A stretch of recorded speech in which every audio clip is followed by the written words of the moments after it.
বাপ রে, কি বৃষ্টি কি বৃষ্টি! এই বৃষ্টি যে কবে থামবে কে জানে।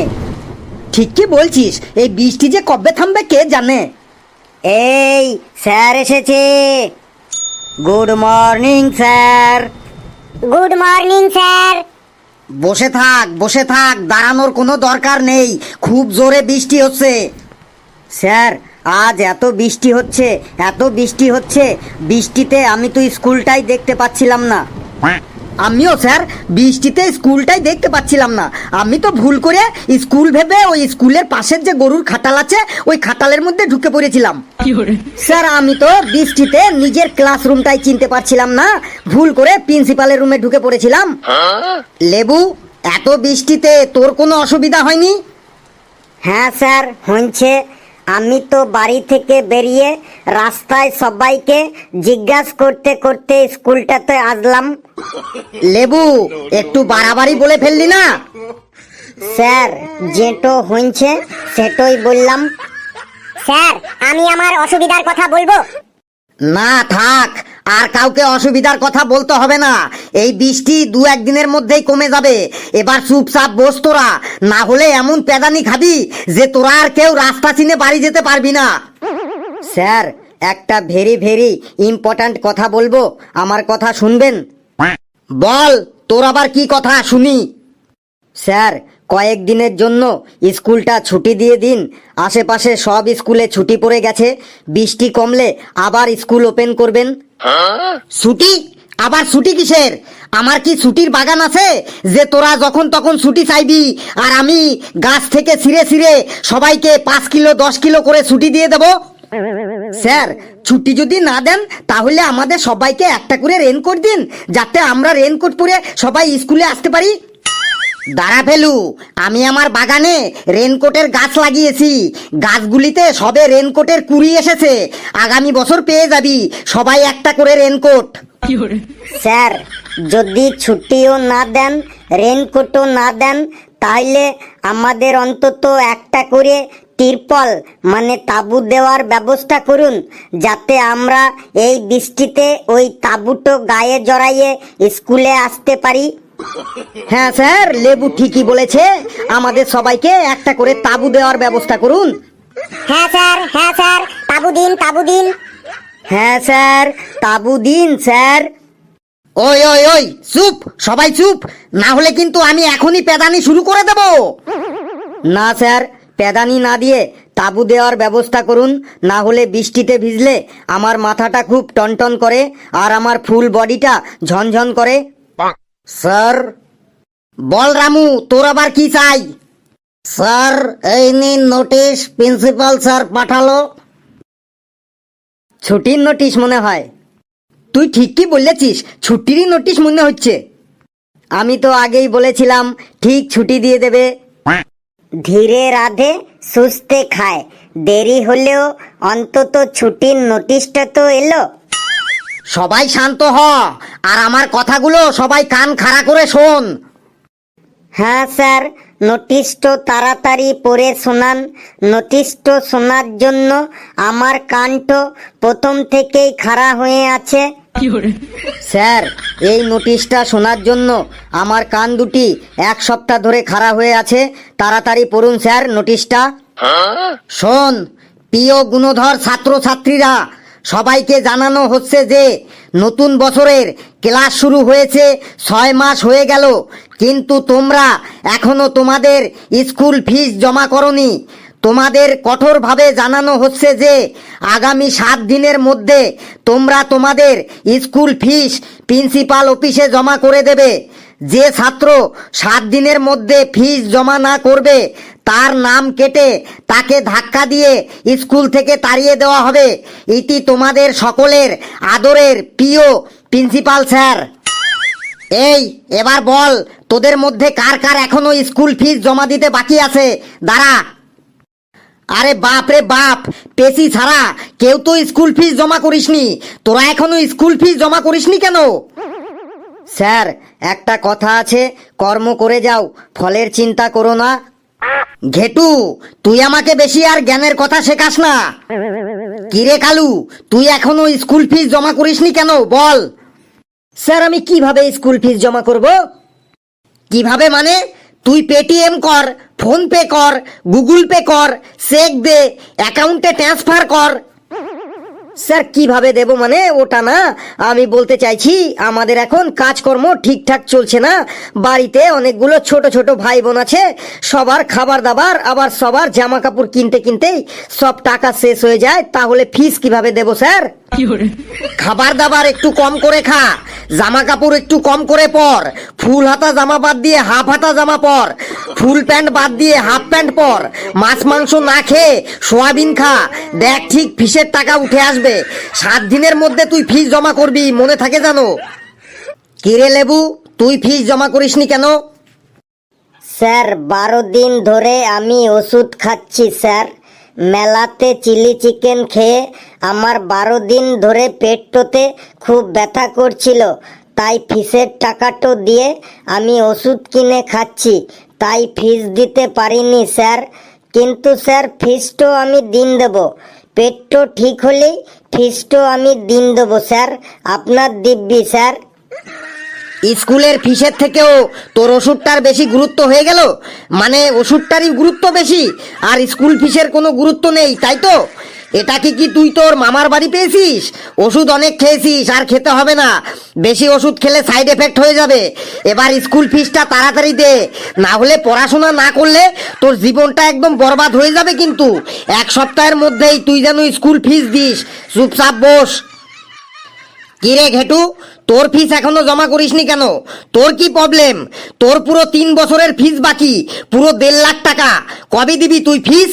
1 সপ্তাহের মধ্যে তুই যদি ফিস না দিস, তাহলে প্রিন্সিপাল স্যারকে বলে তোর নামে আমি কেস করে দেবো। বলেন কি স্যার? 1.5 লাখ টাকা? 1.5 লাখ টাকা কি করে হয় স্যার? স্যার 1.5 লাখ টাকা কি করে হয় আমাকে বোঝান স্যার। 1.5 লাখ টাকা কি করে হয় এটাও তুই জানিস না? এটাও তোকে বলতে হবে? হ্যাঁ স্যার, 1.5 লাখ টাকা বাড়ির কাছে, কি করে 1.5 লাখ টাকা আমার বাকি আছে স্যার? আমাকে একটু বুঝিয়ে দিন স্যার। 1.5 লাখ টাকা কি করে হয় শোন। স্কুলে এসে এত ফ্যাসিলিটি পাচ্ছিস, latrine, bathroom, light, fan, geyser, water filter, free wifi, cycle stand, তারপর এত এত সাবজেক্ট পড়ানো হচ্ছে, English, math, Bangla, history, geography, physics, chemistry, drawing, সঙ্গীত, ড্যান্স, তারপর বিভিন্ন খেলাধুলা, cricket, football, hockey, gymnastic, ludo, kabaddi, এইগুলো সব শেখানো হচ্ছে, তার জন্যই ফিস নেওয়া হচ্ছে, বুঝলি? এবার বাপ রে, এই জন্য এত ফিস? স্যার এক কাজ করুন, ওখান থেকে ল্যাট্রিনটা বাদ দিয়ে দিন, কারণ আমি বাড়ি থেকেই ল্যাট্রিন করে আসি। জলের খরচটাও বাদ দিন, আমি বাড়ি থেকে জলের বোতল নিয়ে আসি। সঙ্গীত, ড্যান্স আর ফ্রি ওয়াইফাইটাও বাদ দিন, কারণ আমি স্কুলে এসে কখনো কোনো দিন মোবাইলে রিল বানাইনি। আর খেলাধুলার কথা বলছেন, আমি তো স্কুলে এসে কোনো দিন খেলিই নি। আমি বাড়িতে একটা খেলাই খেলি, সেটা হলো লুকোচুরি। এই সব বাদ দিয়ে এবার বলুন আমার ফিস কত হলো? বাপ রে বাপ, ফিসের কথা শুনে তুই পাগল হয়ে গেলি না তো? তুই বস, তোকে পরে দেখছি আমি ঘেটু। কি রে ফেলু, তোর ফিস কেন বাকি পড়ে আছে? তোর বাবাকে বলিসনি 1 বছর ধরে তোর ফিস বাকি পড়ে আছে? স্যার আমি বাবাকে ফিসের কথা বলেছি, আমি বলেছি ফিস দাও, না হলে রোজ স্যার আমাকে ফিস জমা করার জন্য চিল্লাচিল্লি করে। শুনে তোর বাবা কি বলে? স্যার বাবা বলে স্যাররা চিল্লাই তো ওনাদের চিল্লাতে দে, প্রথমে কিছুদিন চিল্লাবে, তারপরে চুপচাপ হয়ে যাবে, তারপর সব ভুলে যাবে। তুই কালকে তোর বাবাকে স্কুলে নিয়ে আসবি, চুপচাপ বস। স্যার একটা কথা বলবো। কি বলবি বল। স্যার ফিসটা একটু কম করা যাবে না? কেন ফিস কম করব কেন? স্যার আপনি তো অনেকদিন আগে একবার আমাদের বলেছিলেন যে ক্লাসে ভালো রচনা বলতে পারবে তার ফিসটা একটু কনসেশন করে দেওয়া হবে। হ্যাঁ স্যার, আপনি বলেছিলেন এটা। হ্যাঁ স্যার, এই কথাটাই আপনি বলেছিলেন বটে। হ্যাঁ আমি বলেছিলাম, কিন্তু তুই যা রচনা বলিস ওগুলো আবার রচনা হলো? উল্টো পাল্টা যা তোর মুখে আসে তাই তুই বলে দিস। না স্যার, ধরুন আপনি যে কোনো রচনা ধরুন, দেখুন একটু উল্টো পাল্টা বলবো না। বেশ,